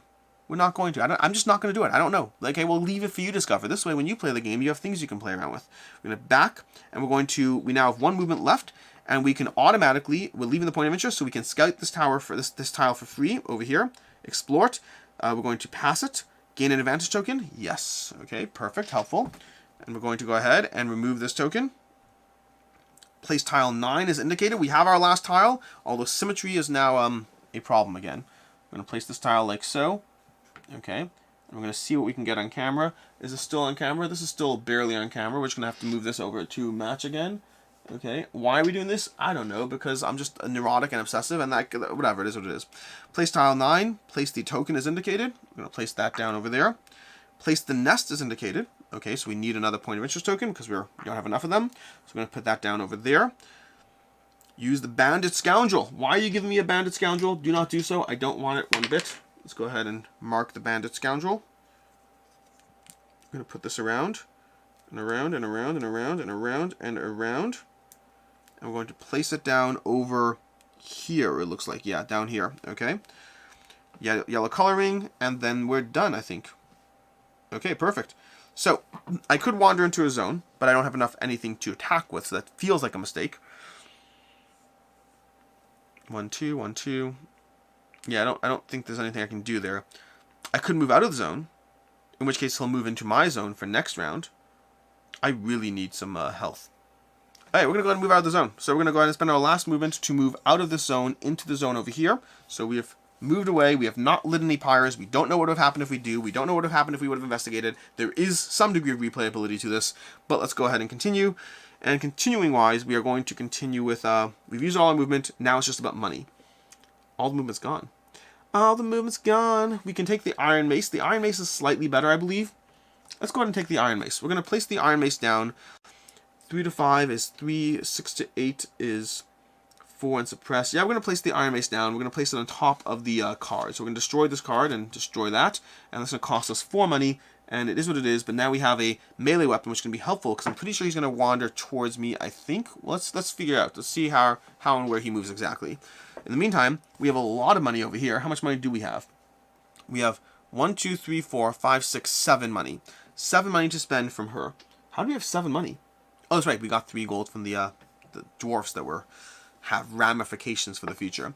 So let's take a look at our hands of cards because we have a bunch of hands of cards. We have we can play our divination dice, which would give us some flexibility. We already played an Iron Mace. We don't need the enchanted stick. We could do deal 1, not really relevant. We're going to play the divination dice. Okay, let's play the divination dice. So we're going to play the divination dice, which is going to cost us 2. Okay, we might just lose a lot of money, but at least we have 2 divination dice, and yes, it goes into the same slot. You can return a card from the discard pile to your hand. Each other hero may pay 1 to copy this effect. Unfortunately, I don't have any money, so I will not be doing so, but I probably should have in hindsight. I could play the enchanted stick over here. You know what, let's go ahead and play the enchanted stick. That's going to cost us 4, but at least we won't lose the rest of our money. So playing the enchanted stick, we can also get rid of this token over here. Let's do that there. We got 4 for the enchanted stick, and then we're going to lose our last money, and that's okay. We can deal with that. But at least we're not wasting all our money, and the enchanted stick can be destroyed to deal 3 damage to each of the character in your area, enemies, and heroes. So that's helpful. With that, we're going to go ahead and continue, which means we're going to tap end phase, I believe. End phase it is. End phase. Resolve movement for each enemy. This one's going to go... So this is where I have to figure out the way it works, because the closest to the caravan is 1, 2, and then 1, 2. Or if he goes 1, 2, then 1, 2. He goes 1, 2, 1, 2. So this is the closest. So he's going to go here to the road, which I think is the closest, unfortunately. I'd rather you go on my spot, but you can't always get what you want. Then we're going to go ahead and enemies perform the action. The caravan's going to move. Adventure phase, Gathering Storm. The rain is heavy on the ground, soaked with water. You struggle with the weather, knowing you must press on while you can. Some tests will be more difficult. The story app will tell you which ones. Each player discards a random card at the end of the next planning phase. Okay. If any of the heroes are dead, nope. Cleanup phase, discard all tokens. We lose this extra money over here. And then we're going to gain 2 test tokens back and continue the round. Okay. So, we're going to choose a card left. We can choose Fresh Ideas. You can discard a number of cards from your hand, then draw that many cards. Actually, that's not bad at all. And 4 movement. I don't mind that. When an enemy moves into your area, you may immediately perform a combat test. Not really relevant. Don't discard unused money. No, I kind of like the Fresh Ideas. Although if I want more ranged combat, you know what? No. We're going to go with Stay Alert. We're doing Stay Alert right now, okay? We're going to Stay Alert over here. Stay Alert is going to give us 6 money apiece. 1, 2, 3, 4, 5, 6. Okay, it's also going to give us 3 movement tokens, which is not a ton. I'd rather there be more, but we'll work with what we have. 3 movement tokens. And then we're going to draw 2 cards each. Okay. That's going to be Stay Alert. And 2 cards apiece. For Chuck, we have a Dagger. 2/4 piercing. Destroy this card to deal 3 piercing damage to any enemy in your or an adjacent area. I like that. That's not bad at all. That's not bad at all. I can use that. Okay, great. Then we're going to go ahead and have a Keen Ear. An ability. Invest 2. Discard a token to perform an additional test. Oh, I like that too. These are cool. Cool cards over here, Chuck. Then we're going to have Melisandre is going to draw Reckless Event. We're going to take 2 wounds, and each of melee attack this turn, add 1 or treat blank faces as if they had 2. That's useful for a strong melee turn. We have Inner Strength. You gain 2 additional dice in any test. Retrieve, you gain 1 additional die in any test, or any other hero in your area gains an additional test. Okay, let's go ahead and do this. So, we got some cool cards, some helpful cards, and we have to take down a bandit in the way while dealing with the fact that there's still 3 unexplored areas. We'll have to in some way deal with the ramifications of those. We have the, I kind of want to deal with that summoning stone situation. So let's go ahead and do the following. Let's go ahead and have Chuck play his throwing knife. We're going to have to get rid of our longbow. That's gone, but we have another one in our hand, so it's okay. We're going to go ahead and have Chuck do this over here. That's going to cost us 3 of our money. Okay, so 3 money gone. Although I really wanted to put the longbow in play. Maybe not. Maybe I just play my longbow? We're going to play my longbow. Okay, we're going to play that longbow over here. That's going to cost us 5. Okay, so that's what I wanted to do that. So we're going to pay 5 from our 6 money. So basically down to 1 money left, which means we can still use a lucky talisman, but not really actually. So we place the longbow, we place the 3 money on top of it, which means we get 3 more pot shots that we can get off, which is important for Chuck because Chuck is not looking good as far as his general survivability. Let's see what we can do over here. We have Melisandre. Melisandre is going to try to wander closer to the bandit. To that end, we're going to go 1 with 1 movement. We're going to go 2 into this zone over here with another movement. Okay. We could now deal with that summoning stone with our first test, which I think we'll do. So our first test is going to be with the summoning stone. We're going to play that over there, and we're going to engage with the summoning stone, the Wanderer Stone. Visit the Wanderer Stone. Expertise 5, do you want to make a test? Spend a test token. Yes, we do. I already paid for the test token. Perform an Expertise 5 test. That's what we need these dice over here. Now we could discard... You may discard this card to add X success or X to the number of divination cards you have before discarding. So I think we want to do our divination dice situation. So we could discard that. Do I have any blue cards I want to add a test for? Because we need a 5 over here. I could do... I'm going to discard... I'm actually going to discard this Essence Manipulation to add an extra die. So we're going to add an extra blue die over here. These cards will go back in our hand. I'm going to add an extra blue card, and we're going to go for 5 successes. Okay, 1, 2, 3, 4, 5. Beautiful. We passed. You feel the essence tripped inside of the stone invigorating you. Heal 3. This is not the character that needed to be healed, but whatever. Wanderer Stone's gone. This person, Chuck, needed to be healed. Melisandre was doing just fine. She has 10 health. She's doing cool. Chuck's in danger of dying. I'm glad we used the summoning stone. We're going to go ahead and use the last movement to wander over to the bandit over here, at which point we'll be engaging with the bandit using another test and taking out the bandit with our Iron Mace. Now let's see if we want to play any cards over here. Inner Strength could be useful. Iron Mace will never kill them in one shot, though. So I don't know if it's necessary. Take 2, add 1, or treat. No, it's never going to kill them in one shot. So we're going to have to deal two attacks no matter what. So let's go ahead and deal 2 attacks. We're going to roll 2 dice, a green and a blue, as per our standard card over there. We're going to roll this, doing a test with our Iron Mace. We're looking for at least 6 over here. We have 1, 2, 3, 4, 5. We do not have 6. We only dealt 3 damage to them, and there's not a lot we can do. We can discard our divination dice if we want to, but I don't think I want to. Okay, so we're going to deal 3 damage to him. 3 damage to the enemy. So we're going to go ahead and mark the enemy. Why is there... Oh, we moved the Wanderer Stone. Good, okay. Enemy, tap over here, and we're going to lose 3 health on the enemy.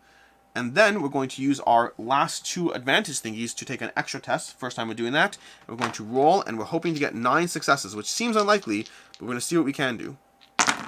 Okay, so we got 1, 2, 3, 4, 5, 6, 7, 8, 9. So we actually got 9 successes, which is enough to do 6 damage to him, which means I was prepared, by the way. I had a backup plan because I was prepared for this.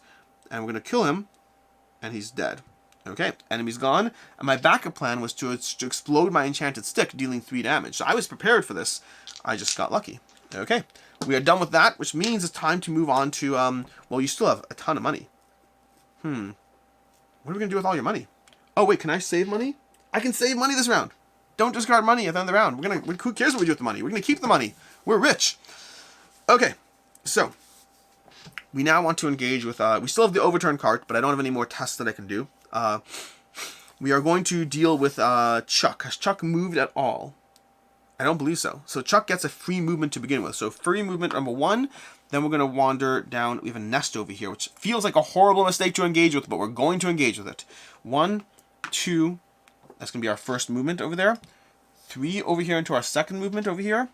Okay, and we're going to investigate the nest. Why? Because we're stupid.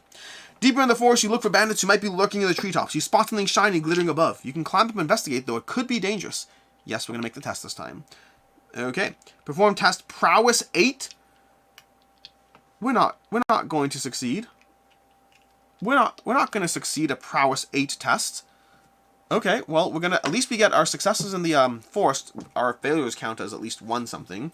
We're going to discard this die over here to get rid, to add an extra die. Okay, we need an 8 for success. Do I have any other red cards I can use? I don't think so. Is that one a red one? It's not a red one. Nope, no more red cards I can use. So we're just going to go ahead and roll these dice and hope for as good a test as we possibly can. Okay, we got 1, 2, 3, 4, 5, 6. And this could be 7 automatically with our ability here. Each die counts 1 success, or we can give up our Lucky Talisman to make it worth a guaranteed success. I think I'm going to do that. Lucky Talisman is, I mean, again, in theory, the card's still here, I believe. We're going to go ahead and succeed on 8. You climb to the top of the tree and find the abandoned nest of a bird-like creature. Judging by its size, the beast which made it was at least the size of a grown man. Humanoid bones are scattered on the bottom of the nest, showing fresh marks from claws and teeth. Among them are some trinkets collected by the creature. Gain 1 advantage token. Let's go ahead and do this over here. Gain 1 advantage token. That is to you over there. Oh, I have to pay a test, by the way. I have to do that. And then gain 3 resources. Yay. Okay, that was helpful. And that's good. And I still have a movement left, which means I can explore the next tile. Which feels like a mistake, but hey, let's do it, right? Because we're doing good over here. So we're going to explore the next tile. We're going to wander. This is over here. This is gone. Remove the nest. So we got a token back we can use. We're going to use our last movement to wander onto this tile over here. We are now going to explore the old Explort. To scout the map, spend a test token and perform Cunning 5. We are going to go ahead and do that. We're going to spend this token. We're going to perform Cunning 5. A test difficulty modified by the Gathering Storm. That doesn't feel like a modification. That feels like an easy test to do, he says confidently. We're going to roll over here. Again, blanks count as at least 1. That's going to be 1, 2, 3, 4, 5. That's exactly what we needed. We are good to go as far as that's concerned. We passed the test. Gain the advantage token. Take that. Remove. Okay. Put down a bandit scout, because of course, what would the game be if not throwing us more bandits in our way? I put it on the road, which is a problem for us, by the way, because you see, here's the problem. If we don't take this guy out, then he's going to shoot us, and we can't afford to be shot. Okay. Add a green color to the base of the miniature.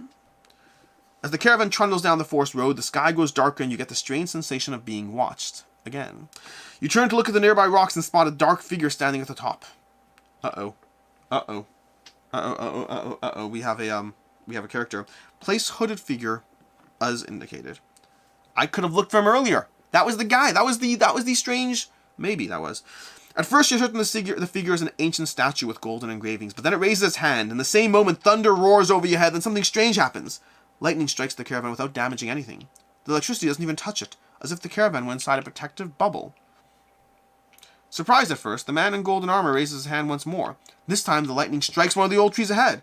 It comes crashing down, blocking the road. The caravan can't go anywhere until this obstacle is removed, dear lord. The man turns his head towards you. Even though his face is behind a helmet, you can feel the hatred pouring from him.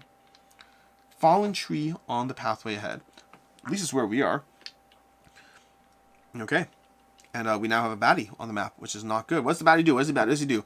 End phase, hooded figure. Storm of Essence. Deal 1 wound to each hero in the game. The damage cannot be prevented or avoided. This enemy does not make a move. I need health. I need health. My guy's gonna die. He's gonna die. I mean, he has 2 turns, but he's gonna die. This is not cool. Are there things that give me health? Yes, the freaking Wandering Stone. Whatever. Anyways, let's go ahead and try to figure out how we can survive and stay alive. Again, I don't have to look up what happens if we lose a character. I don't know. In fact, where's my phone? Give me 1 second here. Let's just do this over here. Okay. Let's find out 1 second. Let's give me 1 second just to ask a question. If a character dies, do I lose? Question mark. Okay. Well, now we have a potential answer coming our way, so we'll see what happens. Anyways, back to the game. We are still taking turns. We have a character there. We fortunately did prep our bow. We do have these which we can use to make another test. So we're going to discard the 2 of these to make a test. We need 10 successes, which is a problem because 10 successes is not easy. No, we don't need 10 successes. We need 6 successes. We're going to go ahead and discard a coin from the bank. We're going to look at our abilities because we're going to need to discard something over here. We have a few green cards. Oh no, we have this one over here. We have that one, which is not bad. No, I want to keep those green cards. We're going to potentially rely on Uncanny Eyes as a post-test rescue, if we need to. But in the meantime, we're going to roll this and get 6 successes. And we got 1, 2, 3, 4, and we got 5. That is not enough successes, because 5 successes is only a 3 damage, and we want to kill this guy. So we are going to go ahead and pay 2 to use our Uncanny Eyes to make it 6 successes, and that way we can go ahead and mark that this archer is dead instead of having him kill us when he attacks us for 3 damage. That's why it's important. Okay, it had to be done. We have to take him out, otherwise we're going to die. Okay. And now we are done that side. We do have the fallen tree in front of us. We can tap on the fallen tree. We can remove the archer from the board. We can tap on the fallen tree. And it looks like we do indeed. Okay, so if one person dies, yeah, we will lose. So let's not have that happen. Visit the fallen tree? Yes. The fallen tree is blocking the road. Its trunk charred from the lightning strike. The caravan can't move past this obstacle. To remove the fallen tree, you require great effort. You need to gather 15 total successes and prowess tests. Current total successes, 0. Good to know. Good to know. Okay. So we are not spending a test. I think we are done right now. We are saving our money to the next round. We are going to end the turn, end the phase. Yes. Place a bandit. Why are we placing a bandit on the board? That's not how this works. Normally we only place bandits when we explore. I'm realizing now that if I didn't explore areas, they probably still would have come out, and I just would have had to have them coming closer towards me from afar. So maybe it's not the worst as far as me being punished for exploring. Okay. Place the bandit scoundrel. Move the bandit scoundrel. Okay, we could just place them there. Add the red color ring. Resolve movement or attack for each enemy group according to the descriptions. Now that's just not fair. Do you know what's not fair? Because what's going to happen now is that enemy is going to... No, okay, we're going to go to the enemy over here. This enemy is going to move 2 because that's how it works. So he's going to go 1, 2 and stop the caravan from moving. What turn are we up to? I feel like we're going to lose. I feel like we could have won, but I feel like we're gonna lose. This is difficult. Which is good, I like that. I like that it's difficult, but like... Either way, let's try to figure it out. So, enemies have done their movement, done. All enemies have performed their actions. The caravan will not move because there's an enemy on the tile. Again, this assumes that enemies move through me, which I assume they do. Gathering storm. Water pours down relentlessly. Your boots slip in the mud and your clothes are soaked and heavy. You do what you can, but the ground grows so wet that the caravan becomes stuck. Phineas needs your help if you want to move on. The caravan is stuck in mud. Prowess 6 test to move at this turn. Next planning phase, each player decides lose 2 resources or 1 move. Next planning phase, each player decides lose 2 resources or 1 move. So you have to remember that possibly. Prowess 6 test to move at this turn. Okay. Cleanup phase. Discard all unused resources. Give ourselves some tokens back for our tests over here. Choose 1 plan card for the round. Each player draws resources and Gathering Storm effects. So we have that listed there. We don't have to remember. So we can take all our unused plan cards back. We can discard a number of cards from your hand and draw that many cards. I think I'm going to have to do that. We, by the way, should deal with each of my characters should take a wound because, you know, that hooded guy in the woods wants to. I think we're going to play Fresh Ideas over here. Fresh Ideas are going to help us draw new cards. So we're going to play that, which means we're going to first draw 2 cards. Okay, so we're going to draw 2 cards over here. And then we'll... Actually, I don't actually know the order. It could be I'm doing the order wrong, but honestly, I'm okay with that. I probably should have read those cards. We have Reckless, and we have more Divination dice, which will help us with successes. That's good. Then we have Backstab. Deal 3 piercing to an enemy in your area and stun it. That's useful. Stunning, it's good. Okay, roll 1 additional... When attacking with Iron Mace, roll 1 additional die. Okay, cool. Cool. That hooded figure in the woods might be fine as far as... We might have to take him out. We'll just have to take him out. Okay, cool. So, the problem is we have a clock. We have several clocks. We have the clock of my health being down to 0. We have the clock of we have not enough turns, possibly. I don't even know if we have enough turns to win. I don't know if we do at this point. We'll see. Gathering Storm, each player decides lose 2 resources or 1 move. We still have to get our resources and move. So, we are currently gaining 4 more resources. 1, 2, 3, 4. And then we are gaining 4 move. So, 4 move as well. 1, 2, 3, 4. Okay, so each player decides, we'll have Melisandre lose 2 resources because she's overflowing in them. And you have to give this guy 4 move.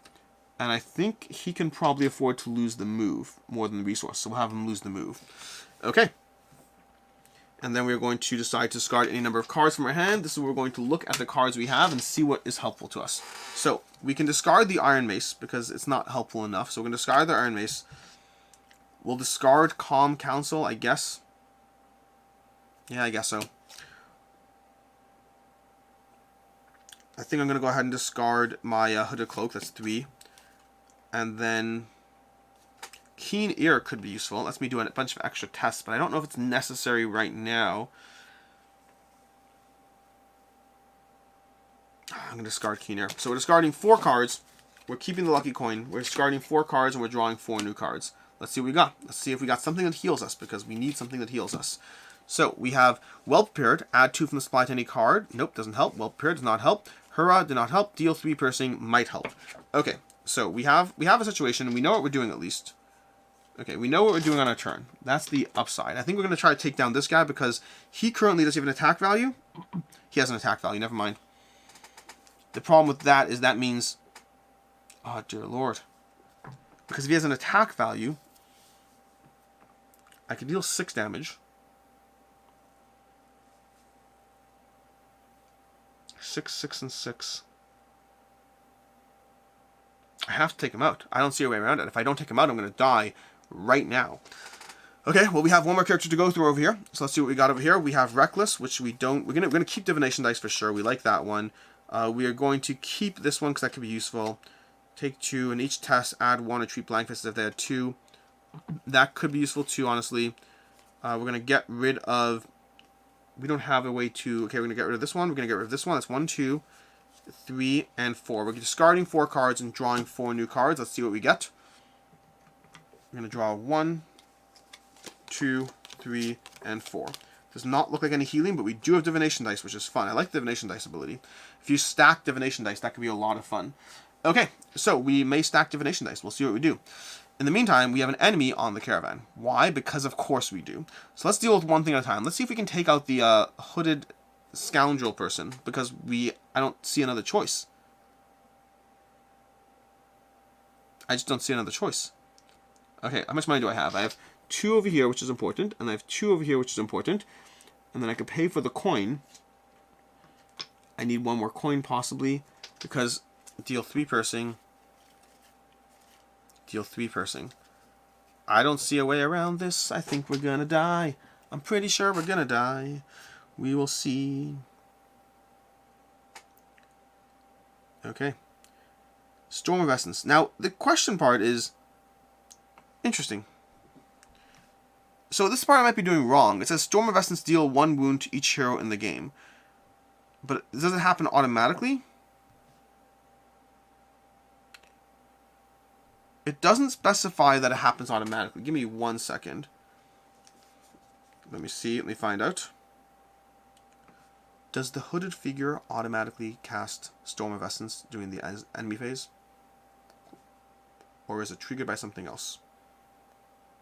Okay, let's find out, because that might make a difference. So we're going to start by taking out the hooded figure would be cool. That's the upside here. I think it's doable. Hard, but doable. So let's go ahead and go for the hard but doable part. We're going to try to take him out. To that end, we're going to walk 1 over here for free. Then we're going to spend our first thingy over here to do a free action with that. And that's going to be our free test. And we're going to go ahead and attack using just these 3 dice. Nothing else at the moment. Do we have any green dice we want to try to get rid of? Nope. Nope. We could do that one. You know what? Yes, we actually are going to go ahead and discard this over here to add an extra green die. Okay, so we're rolling currently this over here against him, and we're trying to shoot him from afar so he can't actually hit us back. We got 1, 2, 3, 4. We got 6 over there, so it's 1, 2, 3, 4, 7. We have an attack value of 7. I don't think we can buff that higher, so it's simply going to be a 7, which means we're going to do 6 damage to him. So our first 6 damage is done to the enemy over here. And 2 more. Okay. Then we're going to do the same thing again, which we're going to again discard this die over here. So we're rolling 4 dice. I need to get that 9. I need to get the 9 in order to do this. If I get the 9, I could do it. Okay. Although, actually, I don't know if I need to necessarily. We'll see. We're going to try for it anyway. Okay. 9 plus... Yeah. Okay, we got 1, 2, 3, 4, 5, 6. Okay. So 6 means we are going to deal 6 damage to him. 1, 2, 3, 4, 5, 6. So we're going to deal another 6. So he's going to drop down to 8. Okay. Now this is the tricky part, because here's what I can do. I can do a few things. This person over here, if you get to that area, how much movement do you have? You have 1, 2, 3, 4. 1, 2, 3, 4. So we could take this out, but we can't take the bandit out too. At least not yet. Do I have hurry? Did I use hurry? I used hurry, didn't I? The hurry would have given me enough to do it. Okay. Because right now, I have 2 backstabs. Add 2 to any card with invest, or add 1 from the supply. Okay, so we spent our movement. Let's figure this out. Let's figure this out. We've done all the attacking we can do. We can no longer shoot again. I don't have another attack to execute on. I can definitely kill him. Like, definitely, there's not a question. I could kill him.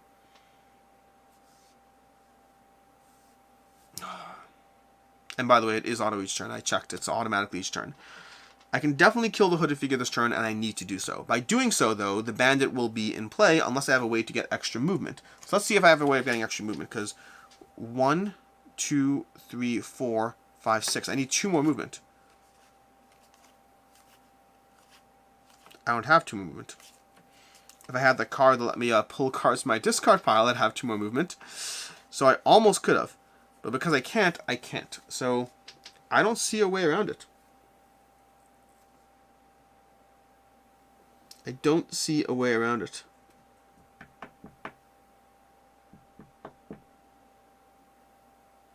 I don't think I can kill the bandit this round, which is a problem, but I could kill the other guy this round. Okay, let's go. Let's do it. Let's at least kill the hooded figure. Let's at least kill the hooded figure. Let's go out with a bang. I think we're going to lose by attrition, just running out of time, but it is what it is. So we're going to go ahead and have you go 1, 2, 3, 4 with your, you know, this over here, with your 4 movement. Then you're going to go ahead and explode this over here to, you know what, maybe, whereas over here, I might do tests there before I go. Let's do one thing at a time. Let's see over here. Let's see if the abandoned cart can help. Visit the overturned cart. You come back to the place where the overturned cart lies in the ditch. The doors are nowhere around. See if you can make something useful from the remnants of the cargo. Prowess. We may as well, because I don't have anything else to do with my tests, so I may as well try to do this. So we're going to roll our 3 dice. And I could discard. You know what? Let's go ahead and play our divinations. We're going to pay 4 in order to place our divinations dice into play. So we have 1, 2 over here, and then 3, 4. So we have all our divination dice in play into 1 slot, which they're allowed to do. Then past that, I could discard a red card to, you gain 2 additional dice in 1 test. So I'm going to go ahead and play Inner Strength to go ahead and gain 2 additional dice this test. So we're going to get 1 and 2, which I feel I probably need them for the rest of abilities, but whatever, it's fine. And then we're going to go ahead and roll all these dice and definitely roll a 6 because we could. So 6, 1, 2, 3, 4, 5, 6, 7. We are good to go here. Not entirely sure what I did as far as knocking these things around. Fresh tracks are over here. I never checked fresh tracks, but whatever. We are going to... Wait, did I do that overturn card? Yes. Do it? Yes. Okay, we spend our token. Passed. You find some wood and cobble the pieces into a makeshift shield. It should take a few blows. Take the improvised shield item card. Okay, so we got something out of this. It's 4 damage, 3+. When you attack, you may destroy this card to reduce damage by 3. So that's helpful when you're attacked. That would have been helpful for the other guy. In the meantime, we're going to then spend our 4 movement to go 1. I was over here. 1, 2, 3. It's only 3. If I go here, then it's... If I go here, 1 second. 1, 2, 3, 4. No, it's not enough. It's not enough. I need 1 more movement. The irony... There's no irony. No, I just need 1 more movement. Anyways, so we are now over there, which means we're now going to explode our staff to deal 3 damage to the person here. 1, 2, 3. That's going to be that card gone. And then we're going to have you spend 4 to deal 4 piercing damage. Oh, I think... I'm an idiot. I'm sorry. We're going to we're going to do some things back. We're going to take our staff back. We're not going to change things majorly, but I realize we can do it, okay? Because we're going to do 1, 2, 3, 4, because this has stun, which means he will not activate this turn. So what we're going to do is we're going to leave you where you were over here. Okay, we did the overturn card. That was 1 action, which we may regret now, but it is what it is. And then we are going to go ahead and we're going to have you wander here with 1 movement. And then you're going to deal 3 piercing damage to an enemy in your area and stun it. So we are piercing you, and you are going to take 3 damage, which means you're technically up. You're exactly where you're supposed to be, because I did the 3 damage from the thing already, which means you need 5 more damage to go to die. So actually, I think we're fine. We can wait till the next round. You can't do more tests, so there's no point, so we're going to stay where he is, but he is now stunned, which is good. And this person, I forgot, I didn't miss the stun part. I missed the stun. We're going to have this person now move over here for 1 movement, and then start taking out this baddie over here. We have our overturned shield, which we can craft at any point, but we're not going to craft it just yet. We're going to start by trying to take this guy out, and I think we're going to go ahead and play, what is it, Reckless? We're going to play Reckless over here, take 2 wounds. You're not the weak spot right now. Any test you perform this turn, add 1 or treat blank face if they had whatever. So we're going to attack this guy to the 6 damage and stun. It's not going to kill him. It's fine. We're going to explode our staff to deal 3 damage to the bandit. We explode the staff. He's got that. And then we're going to roll this, and this to attack the guy. the +1 die because we're using the iron mace. And we have 1, 2, 3, 4, 5, 6. 6 is already 6, 7, 8, 9, 10. We did 6 damage and stun, which means he's gone. So we're going to go into the app and mark him down to 0. And now he's gone. So at least we did that. Our second test token is gone. We're done over there. So at least the wagon's taken care of as far as that goes. But we need to engage with the wagon, don't we? To move the caravan, you need to perform a prowess test 6. Which we can't do anyway because I wasted my action on the other thing. It's all good. It's all good. We're doing fine. We're doing fine. Anyways, we don't save money round to round this turn. At least I don't think so. So that 4 money over there is going to go to waste. Her 3 money could be spent on nothing helpful right now. So we are going to, let's throw the shield down. Let's pay 1 to throw the shield in play. And then lose the remaining 3 money. Lose the remaining 2 money, that is. Okay, and you're going to lose all your money. And we're going to hit end of the round. We cannot perform a test right now. We just don't have the resources. So we hit end phase. Resolve movement or attack for each enemy group. He will not do anything because he's stunned.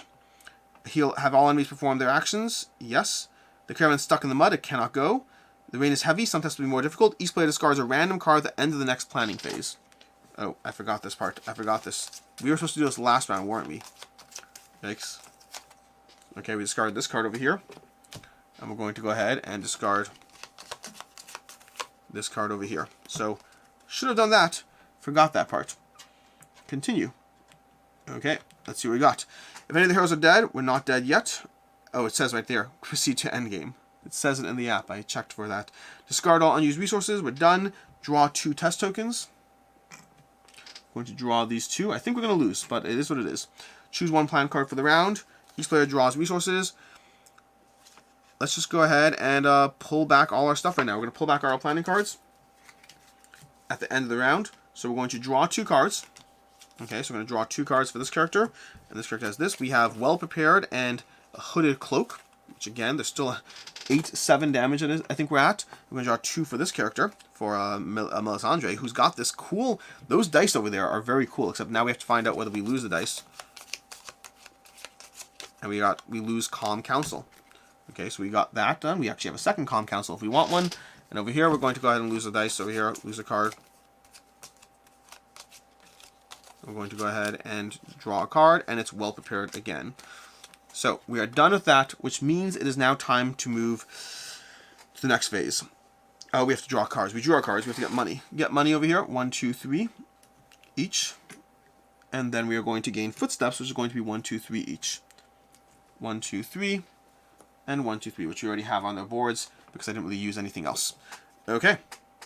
Now, do we have this right now? I think we have this, but let's find out. So, we're going to start with taking out, well, have this as a relative term. We're going to take out the big baddie. We're going to die after that. Okay. So, what we're going to do now is we're going to go ahead and get rid of these stuff. You know, let's just take him out first. Let's spend our 2 money and spend this one. Deal 3 piercing damage. That means he's going to go down to 2 damage. Wait, do I want to deal with 3 piercing damage? Or how much damage am I likely to deal with my mace? My mace would need 9 successes to get. So I'm going to go ahead and deal the 3 piercing damage, which brings him down to 2. That means he's also stunned, but just for good measure, I'm going to spend my first attack, my first test, to go ahead and roll this. That's going to be 1 additional die, and we're going to roll 2 greens and a red. Okay. And then we're going to roll, and we got 1, 2, 3, 4, 5, 6 successes, which is enough to deal 4 damage to him. He is dead. Done. Okay, he's gone. He's gone from the map. He is no longer a threat. Well, that's relative terms. Then we still have movement. We're going to go ahead and move over here. I'm not clear if this is or isn't a forest phase, so I will use a paid movement for that. And then I'll use my free movement here, and then use a paid movement to go over here. Okay, so we have that area done there. We still can do a test against that area, so we will. We're going to test the falling tree. Visit the fallen tree. We are going to make a test. Okay, we're going to spend this over here, and that's not true. We have to spend the second one over here. I spent that over there, and we're going to test using these dice here. We got 1, 2, 3 successes. 1, 2, 3, confirm.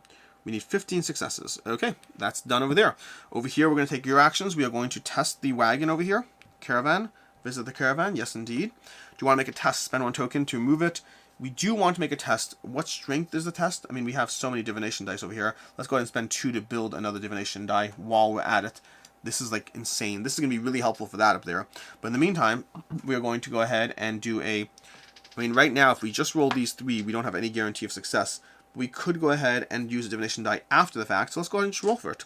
We're going to make a test over here. We spent the 1 already. We have to get a 6 success. Wow. Wow, wow, wow. Even the divination die doesn't even help with that, because we only had 5 successes with the divination die. So that's going to be a 0 success test right there. We will do it again with our second action. Okay, so we're going to roll again. Failed. The efforts are fruitless. The only thing you gain is another thick layer of mud. Test again. Yes. Okay, we got 1, 2, 3. We do have to discard a divination die. It's well worth it though. We passed the test. The mud and rain stands no chance against you. With the help from Phineas, you free the caravan from its sodden trap. The caravan may now continue on its journey. Yay. And I think that's the round. I don't think there's anything else to do, so we're going to go ahead and hit end phase. Resolve movement for each enemy. There are no movements. Have all enemies perform the action. The caravan can only continue moving. Yes, the caravan is going to continue moving. Gathering storm. Small drops of rain hit your skin. The splatter becomes a drizzle than regular rain. Your clothes grow wet and the road becomes slippery. But the caravan moves on. Some tests will now be more difficult. The test will tell you which one. Cleanup phase. Discard all unused resources. Well, let's just deal with that in a second. We're going to gain our 2 tokens over here. Okay, we gain our 2 testing tokens. And now we get this, and we get to choose any one card we want. So, what card is helpful for us? Don't discard money. We want movement, I guess. Movement could be helpful. Honestly, cards, we have more. What's the most cards I can get from a card? 2. 2 is the most cards I can get from a card. We'll just go with stay alert right now. We're going to grab, here we go, stay alert over here. We're going to get 6 money each. So I'm going to put ourselves up to 6, not take 6, because we already have some. And then with tokens, we're going to have 2 tokens, well, total of 3 tokens, whether we use them or not. And then we have these, 1, 2, 3, 4, 5, 6 over here. And then we don't discard resources at the end of the round. That's going to be that. And I don't believe it said that we discard cards. I think the storm is mostly gone. We are going to continue. We don't have a lot to continue over here, but we are going to go ahead and go 1 and 2 to wander into that zone. That's going to be 2 footsteps from Melisandre. And then she's going to test against... draw cards. Draw cards. 2 cards each. So for Chuck, we got... You may re-roll all your things once per test. That's cool. Quick reflexes, twice.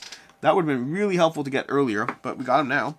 And we have, after playing an essence card, gain 1, or draw 2 cards and discard 1 from your hand. What's an essence card? Essence card is a type, I assume. I assume it's a style, but either way, it might be one of the 3 test types. I'm not certain. Anyways, we're going to go ahead and do the tree situation. So, fallen tree. We're going to have Melisandre test for the falling tree. Visit the falling tree. Current roll successes. Yes, we are spending a token to make a successful test over here, or to try to make a successful test. We're going to roll 3 dice here.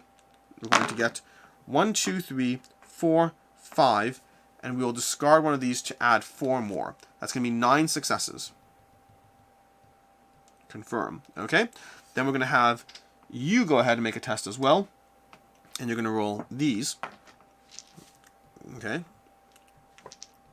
We're going to go ahead and roll. We got 3 successes, which will actually have 5 successes. You finally shift the fallen tree off the road. The caravan is ready to leave. That is helpful-ish, but we're not done yet. I think now we need to wander on to the new tile. So we're going to have you go ahead and discard this and wander here. And that's going to be that tile here. Explore tile 9. To scout the map tile, spend 1 test token, perform Cunning 5. We're going to go ahead and do so, and we're actually going to go ahead and discard one of these. We don't want to take any chances right now, because we cannot afford chances. We're going to roll these over here. That's the wrong die. We got 1, 2, 3, 4, 5, 6. We are good to go. Passed. Gain 1 advantage token, which gives us an extra test should we need to take it. Place the Wanderer Stone. We can heal! We can heal! We can heal. I'm so grateful. Okay, I mean, I don't know if we'll pass the healing test, but at least we could heal. Let's go ahead and move to the wandering test. We actually have the capacity we need to go over here, and then, see, actually interesting. I think these are all different regions, in which case I need to spend 2 movement to go there, which I'll happily spend. I'm going to test the Wandering Stone. Expertise 5, we will discard our Hooded Cloak and our Well Prepared to be able to roll 2 blue dice along with my current dice over here. Okay, we're going to go ahead and test the Wandering Stone. We're going to spend our extra thing over there to do so. Oh, I spent that already. I spent these 2 to do so. But we're going to do it because I'd like to not die. We have 1, 2, 3. It's okay. We got not enough successes. So, oh, we are in the forest region. We get to count these as successes. 1, 2, 1, 2, 3, 4, 5. We do that. We are good. We passed. Heal 3. And we are no longer dead. Dying. Okay.